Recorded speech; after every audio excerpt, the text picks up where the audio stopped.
Hi everyone, welcome to my channel once again. If you are new here, my name is Kingigo Sotuntekome. On this video, we are going to be talking about how to carry out secure P2P transaction. A lot of times, many people meet me and they'll be like, I'm scared of carrying out P2P transaction because I'm scared of possibility of being scammed. Now, I want to now explain some steps you can take to better secure your transaction. This is it. When you're carrying out a transaction on P2P on Binance platform, what the exchange does is that it tries to secure both buyers and sellers as long as you adhere to the instructions that are given. So those instructions, it means that when you are entering P2P for the very first time, there's going to be a pop-up notification like they are trying to tell you how the platform works. Ensure you go through those information that are sent there. Don't just exit it. You are new to a platform, try as much as possible to read the instructions, on-screen instructions that will be sent to you.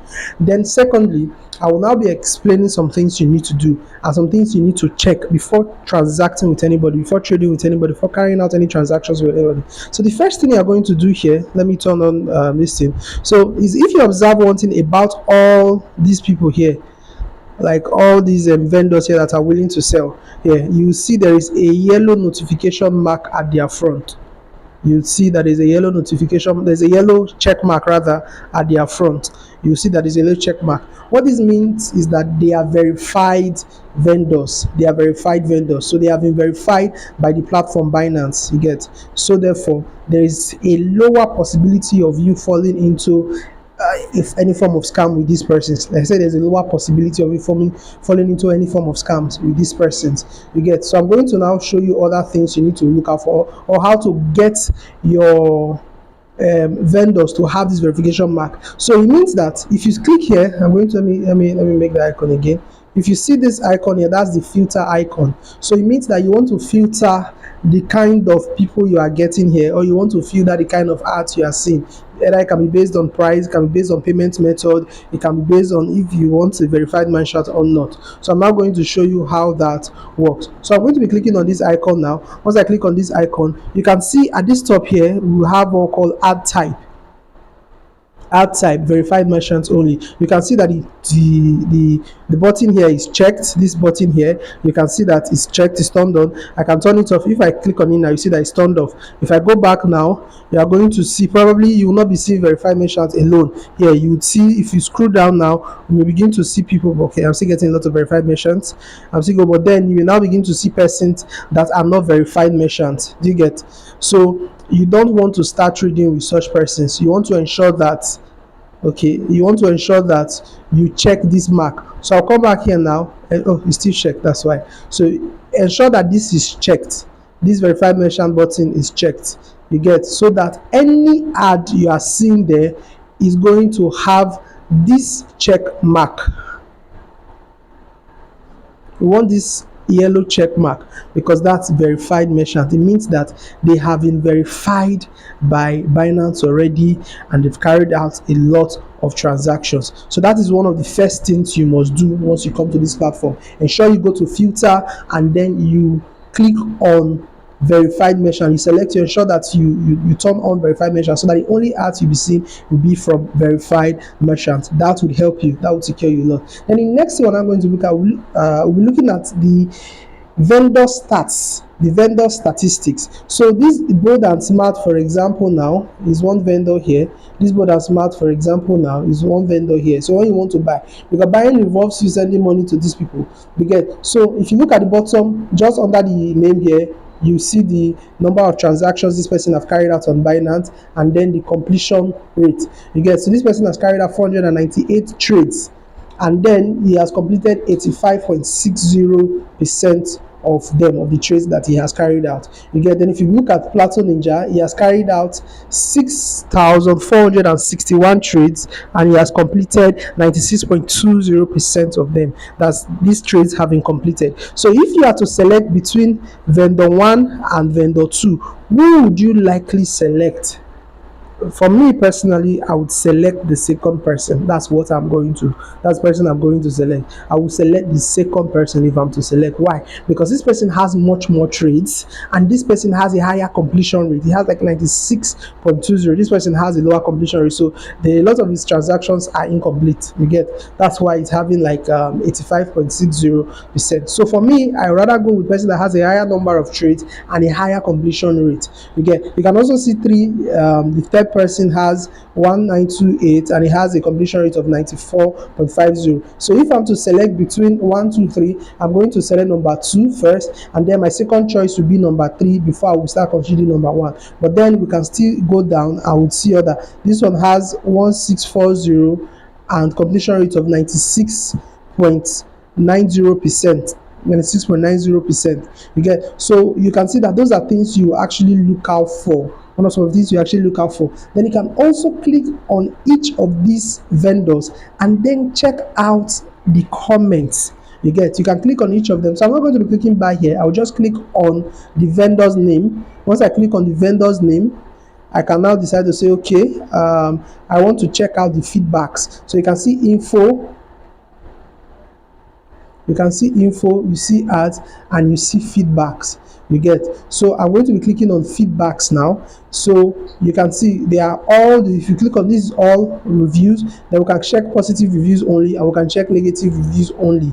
You get? But one thing you should understand is that most times different persons will have different experience with the same person. So there are times when you see, okay, like you come here now, positive comment is safe and trustworthy, fast transaction, polite, friendly, safe and trustworthy, good price, fast transactions, etc. Then if you come to the negative, this person has 2064 positive reviews and 159 negative reviews. Okay, so if you click on negative now, you see slow transaction. So we would have to call in, this is what transaction I've ever made, and all that. You get? But now, one thing, like I said, different persons would have different experiences with these persons. Different persons, they have what? Different experiences with the same person. So therefore, everybody is going to make comment based on their own experience. It doesn't necessarily mean that because somebody said the person is slow, that means that when you go into a transaction with the person. So I know most times we in this part of the world, Africa, we usually look at negative comments. Generally, the negative comment, one negative comment can the impact surpasses 1,000 positive comments. So but we'll have to still do better in that regard again. So that's just that for that. So you look at reviews, you want to ensure that, okay, at least this person has, there are some peculiar reviews that you see that may make you, make you draw back. Or when you say slow, some even go ahead to call the person a scam because their transaction was delayed. I personally have had delayed transactions. I've had delayed transactions. At the end of the day, we were able to figure it out. So those are ways, these are things you must check out if you are to carry out a transaction here. So when you want to do that, you must ensure that, okay, if for example now I click on buy, let's say I just selected this person here, I click on buy, okay, I click on buy here, then you must also read the terms and conditions this person has. No crypto related, no quick teller, pager, cheaper cash, paystack, etc. No ATM transfer, no payment from friends and relatives. Yes, and then there are also other things that you must know if you are to carry out P2P transactions. Number one, let me explain. Okay, recently a friend of mine came to my site and he wanted to convert some of his money to dollars, and then his account had a certain restriction in terms of the amount that he wanted, because he wanted to transfer a large sum, and then he wanted to transfer the money to me to help him to transfer. Number one, you don't do that. If the account is the verified account that you are using, you must ensure that the bank name in which you are sending the money from has to correspond with that of the account you are using. So if for example on your Binance app the verified name is, my name is King Eagle Soto Intekume. If I am sending money, I should send money from an account that the bearer's name is King Eagle Soto Intekume. I cannot send money and then the person's name where I'm sending the money from is going to be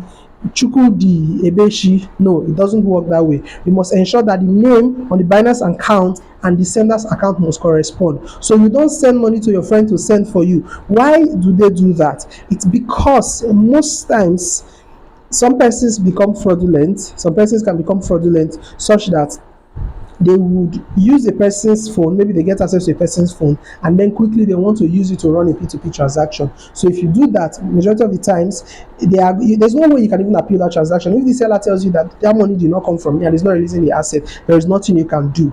You get. Then lastly, I want to check out this for, like you can see here now, this Pluto Niger, what can you observe here? You see that there's restricted here. There are a couple of reasons why this restriction can be showing. That's another question that people usually ask me, why this restriction can be showing. So I'm going to do another video specifically talking about this restricted here. You get, but there are a couple of reasons why this restriction can be showing. Number one, there is an appeal transaction at the moment. You get, if a transaction is delayed and the transaction is being appealed, it's going to be restricted. Secondly,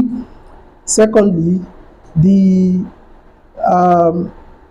person may have cancelled more than 3 transactions. So on Binance P2P, you should not cancel. There is a certain limit of transaction you can cancel per day. If you cancel 1 transaction, you can still go ahead to carry out another P2P transaction. If you cancel 2 transactions, but on cancelling of the 3rd transaction, I believe your account is going to be restricted for the rest of that day. So before you can carry out any other transaction again, it has to be the next day. So these are things that you must know. So ensure that while you're trading on Binance P2P, use a verified merchant. Use a verified merchant. You check out the person's stats. You look at the positive and the negative reviews, but people will come, there must always be negative reviews, so you know how to filter. You get. So there's nobody you see that doesn't have a negative review. Even if I click on each and every ad now, you see negative reviews, and at least at one point they are calling the person a scam. They are calling the person a scam, the person is slow and all that. Others would have a very fast transaction. Some persons will have a slow transaction, depending on banks and all that. So it's in traditional banks here in this country. So depending on the country you are in. Then, so that's just that. Then lastly, I also want to look at this sometimes, because I have students from different parts of the country, of the world rather, in Africa, and they usually have problem with how to change their currency. So most times their Binance is not indicated in their original currency. So if you look at the very top here, you are going to see that Naira sign. I'm in Nigeria, so therefore that sign is Naira.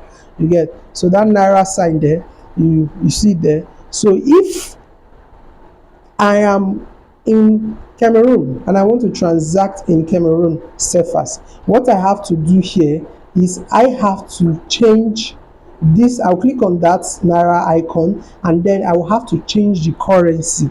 You get. So here now you can see XAF here. I'll click on XAF if I'm from Cameroon.